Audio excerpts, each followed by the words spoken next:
Hello, and welcome to the school-sponsored tutorial of Europa Universalis 4. This game is set at the start of the Age of Exploration and the rise of European empires, although you can play as nations in Asia, Africa, and the Americas as well. The game is really open-ended and really complicated, so let's get into it and pick a country. Even though at the start you do get to pick your own country, I've already started a game and picked Norway, so we're just going to start from where I left off. So now that we've picked a country, in this case Norway, we need to familiarize ourselves with the board and the statistics. So we're going to start at the top over here really quickly. So this is the treasury, this is how much money we have and how much money we make or lose every month. So right now I am at a deficit of 8.93 ducats every month. This is the manpower. It shows how many people we can recruit and how many people we get every month. This is sailors, which is like manpower but for seamen. This is the stability focus. This is really important because it helps with your country and it helps you have better experience while playing because you're not in such turmoil. So you typically want this to be as high as possible, which is a 3. So right now I'm at a 2, which is pretty good. Next is corruption. It's pretty self-evident. The more corruption you have, the worse your country acts, and the more you have to deal with negative effects. So this is your prestige. This is basically how other countries look at you and how your people look at you. So right now I'm at negative prestige, which is not good, and as you can see I have a lot of debuffs because of that, all the red. Next we have legitimacy. So this is how legitimate my throne or the family is, which you want it to be also as high as possible, because if it's not high enough then you might have social unrest or an attempt to overthrow the kingdom. And the last one is power projection. This is how strong he seemed to other countries. So next we have these 4 people, which are all very interesting. So we have 4 merchants. So this would go into the economic system, which we will talk about soon, but merchants help you get money from trade. Next you have colonists, and colonists help you establish colonies.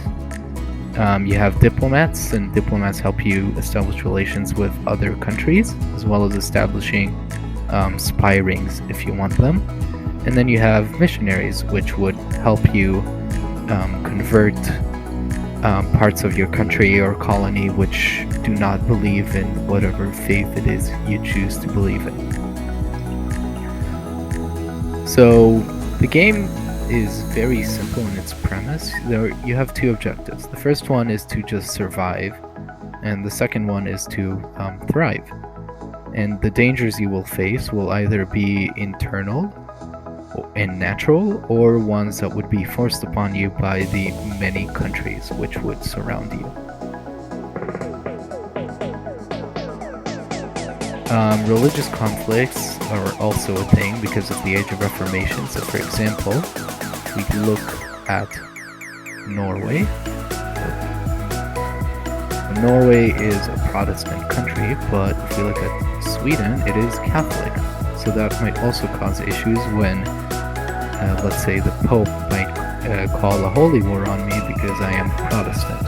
Or he might also call one, well, not yet, but he might also call one on the English if they play their cards right.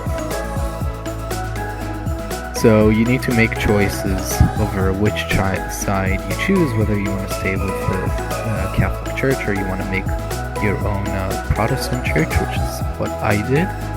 So you just need to be able to maneuver that religious ideology as well. So the economy is also a major part. It's not only dictated by this, it's also dictated by many other things. So you can, for example, if we look even closer, we see that we have provinces. So each of these provinces can have something that could be built in. So for example, if we look at a church, for example, a church gives you more taxes. So it is beneficial to have taxes to have churches to increase your tax revenue. So let's say I want to create a tax. And I already have a workshop, meaning that I make more stuff here, so I have more stuff to tax. So that's just one way you can increase your budget. The other way is with trade, which if we look here, looks a bit complicated, but once you get the hang of it, it's pretty simple. So basically it goes from a chain, and you use your merchants, which I think I have one here. Nope, I have one here. So my merchant here helps me control the trade. So right now I control 28% of the trade, meaning that 28% of the profits, or the 20% of this value, would go to me and for my profits. Another thing I could do is I could direct what I hold to other parts which I control.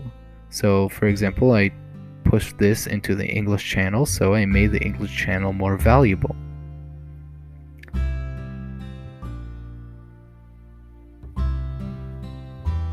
So that's one of the ways that you can gain economic influence. The other one is by controlling your own ports and your own economic interests. So if we look at the political map, I created a colony a while back called New Norway.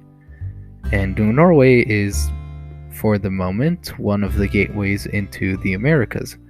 So that means that I will get priority and more influence over the trade that would happen here, especially because I have some of my ships here patrolling the trade area. So another thing that you have to learn is how to create troops and ships, which is pretty simple. You just click on a province and then you do recruit regiment, and then you just press, and in 57 days you will have 1,000 men ready to fight for you. Then each of these 1,000 units could be combined into an army, and an army would be led by a general or an admiral or a conquistador if you're trying to explore. And yeah, you can also build forts and things like that, and the game could get really, really complicated, especially in the religion area, because as you can see, things are getting pretty weird. And you also have something with the Catholic Church, which I don't exactly know how to use, but you can use cardinals. You can basically buy cardinals and then like have influence over the Catholic Church and maybe even appoint the Pope. But I don't exactly know how to use that. That's also one of the reasons why I chose Protestantism, because I didn't really want to deal with Catholic infighting. So yeah. Another thing you can do is, for example, use your diplomats to have alliances. So right now I'm in an alliance with England, but if I would use a diplomat to try and make an alliance with... Never mind. Another thing you can do with them is... There we go. Improve relations. So you need a free diplomat to do that, and then you can improve relations with Denmark or any other country. And that would help you build better relations and maybe get better deals out of them.